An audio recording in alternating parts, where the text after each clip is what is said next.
बिल्कुल, वो जो एडिशनल बेनिफिट है, जो शुरुआत से हम कह रहे थे कि भारतीय टीम के पक्ष में कौन कौन सी बातें जाती हैं। अगर आप उसको टूर्नामेंट जीतने के लिए हॉट फेवरेट मान रहे हैं तो पहली जो बात जाती है पक्ष में उसके कि वो डिफेंडिंग चैंपियन है। दूसरी ये जाती है कि आईसीसी की जो मौजूदा T20 रैंकिंग्स है उसमें वो नंबर 1 की टीम है, यानी करंट फॉर्म भी उसकी अच्छी है। उसके अलावा उसके पास हर एक बैटिंग पोजीशन पर उस तरह के खिलाड़ी हैं जो मैच को बदलना जानते हैं। और चौथा बड़ा पक्ष यही था कि भारतीय टीम अपने घर में खेल रही है।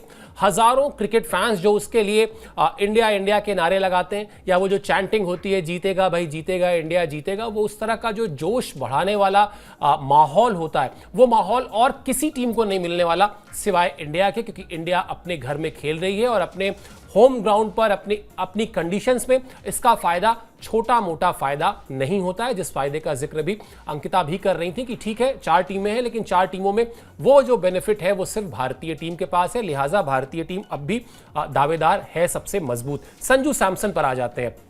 संजू सैमसन इस जीत के सबसे बड़े स्टार रहे और जिस तरह से उन्होंने बल्लेबाजी की, आपको अपडेट दिखाते हैं तब यह समझ में आएगा कि संजू सैमसन की यह पारी कितनी खास थी। उन्होंने 50 गेंद पर 97 रन की पारी खेली।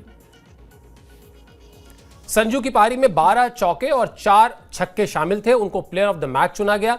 194 की स्ट्राइक रेट से उन्होंने बल्लेबाजी की और बड़ी बात यह है कि वो नॉट आउट वापस लौटे। ये इससे ज्यादा सेटिस्फाइंग किसी भी ओपनर के लिए किसी भी फॉर्मेट में नहीं हो सकता। आप किसी भी क्रिकेटर से पूछिए, वो किसी भी लेवल की क्रिकेट खेलता हो, अगर वो ओपनिंग करता है और अगर वो अपनी टीम को जीत दिलाकर नॉट आउट लौटता है तो इससे बड़ी अचीवमेंट कोई नहीं होती। क्योंकि होता यह है अमूमन कि ओपनर्स तेज शुरुआत कर देते हैं, फिर मैच में मिडिल ऑर्डर का रोल आता है, फिर एक फिनिशर होता है जो मैच को फिनिश करता है। लेकिन यहां पर अच्छी शुरुआत दिलाने से लेके मिडिल ओवर में जब वो डामाडोल हो रही थी भारतीय टीम की बल्लेबाजी, उस बल्लेबाजी को संभालने से लेकर और फिनिशर तक, यानी अमूमन एक हिंदी फिल्म में जिस तरह से डबल रोल होता है, उस डबल रोल को भी संजू सैमसन ने ट्रिपल रोल में ले जाकर कन्वर्ट किया। ओपनिंग की, मिडिल ऑर्डर में जो रिस्पॉन्सिबिलिटी होती है उसको निभाया और फिर फिनिशर का रोल भी अदा किया। तो जिस तरह की उनकी बल्लेबाजी रही, खासतौर पर कुछ तस्वीरें अभी अंकिता से बात करेंगे उस पर, पिछले दिनों जिस तरह से उनके साथ घटनाक्रम चला उसके बाद इस तरह की पारी, निश्चित तौर पर heads off to Sanju Samson. क्या कहा उन्होंने ये फटाफट आपको बताते हैं, उसके बाद फिर इस पर एक रिएक्शन भी अंकिता से लेंगे। दिखाइए उनका कोर्ट प्लेट कि वो कितने भावुक थे, किस तरह से उनकी आंखें भरी हुई थी और किस तरह से उन्होंने इस तस्वीर को देख लीजिए। कई बार कहते हैं कि तस्वीर जो है वो हजारों शब्द को कम कर देती है, तो ये एक तस्वीर मेरे ख्याल से काफी है बताने के लिए कि क्या उनके जहन में चल रहा था, क्या उनके दिमाग में चल रहा था और किस तरह से उन्होंने ये पारी खेली। ये पारी मेरे लिए सब कुछ है।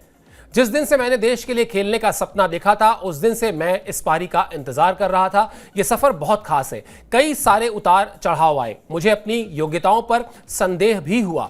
यह सवाल भी मैंने खुद से पूछा कि मैं ऐसा कर सकता हूं या नहीं, लेकिन ऊपर वाले का शुक्र है उसने यह मौका दिया। मैं इस फॉर्मेट को कई साल से खेल रहा हूं। विराट कोहली, रोहित शर्मा, धोनी जैसे खिलाड़ियों से काफी कुछ सीखा है। मैंने ये देखा है कि वो किस तरह खेल को मैच के हालात के हिसाब से ढालते थे।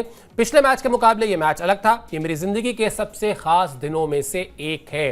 अंकिता, जैसे मैंने कहा, ये तस्वीर वैसे तो सब कुछ बयां कर रही है, लेकिन मैं उस तस्वीर की तरफ आपको ले जाऊंगा जब वो कीपिंग करने के लिए आ रहे थे, उनसे ग्लव्स ले लिया गया, ईशान किशन को वो मैच खिलाया गया।